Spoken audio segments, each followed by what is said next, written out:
amababi hejuru, amababi hejuru. Mwabonye urumuri rw'amahoro mu ntara ya Bubanza, murabona ko rwamaze gushika.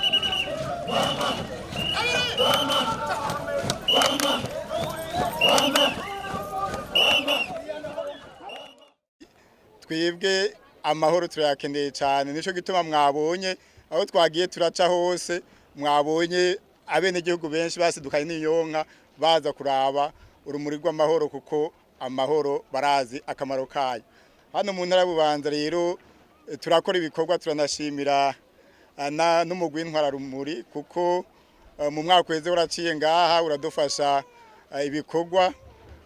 Turiko turubaka iyo stade mubona ngaha, none uno munsi bagarutse, tukaba rero tubashimira cyane, tugashimira ndetse n'ibiro by'umukuru w'igihugu bidufasha mu kuguterera ibikoresho bitandukanye by'abisima, ibyuma ndetse n'amabati ku nyubakwa rusange tugenda turiyubakira hano mu ntara ya Bubanza. Rero abanyabubanza twebwe ariho ibintu bibiri twashize imbere, twumvikanye ko dutegerezwa kubikora mu butandukane bwacu. Ni ibintu kijanye n'amahoro, cyane umutekano n'ikijanye n'iterambere. Mu butandukane bwacu, imigambwe, ubwoko, amadini, twariyemeje yuko ibyo bintu bibiri dutegerezwa twese kubifadikanya, ari ikintu kiza cyo twononera amahoro, twese tukagwaniriza hamwe. Kandi aha mwabibonye ubwoko bwose, amadini yose ndetse n'imigambwe yose hano basirukiwe.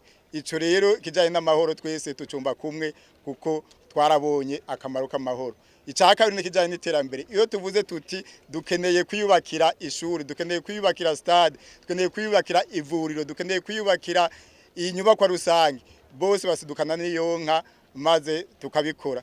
Aha rero dusaba yuko inzego zo hejuru zobandanya zidushigikira muri ibi bikorwa by'iterambere. Mu makomine yose hariyo imigambi bariko barakora, mwabonye ko twagiye turugurura ibyo biyubakiye, ariko hariyo n'ayandi mashantiye atarahera agikeneye imfashanyo gushigikirwa, cyane cyane muri bimwe bimwe usanga tudashoboye kwikorera. Tukaba dusaba rero abaje baserukira intwara rumuri yuko bo duserukira bakatubwira ati mu ntara Bubanza batuvuga ko batubonye, bavuge bati twabonye ko arabakoze ngira mwabyiboneye, hama dushikirize iki gisabo cyacu yuko bo dushigikira, kuko intara yacu yarasambutse, bigakeneye ko dushigikira cyane. Twebwe iby'amaboko ibyo dushoboye tuzobyikorera, ariko rero ari ibyo usanga tutashoboye, nibyo dusaba yuko abadukuriye leta yacu, biro by'umukuru w'igihugu, kuba ari we wese yogura icyo afashije aterere kugira tubandanye mu iterambere ryacu.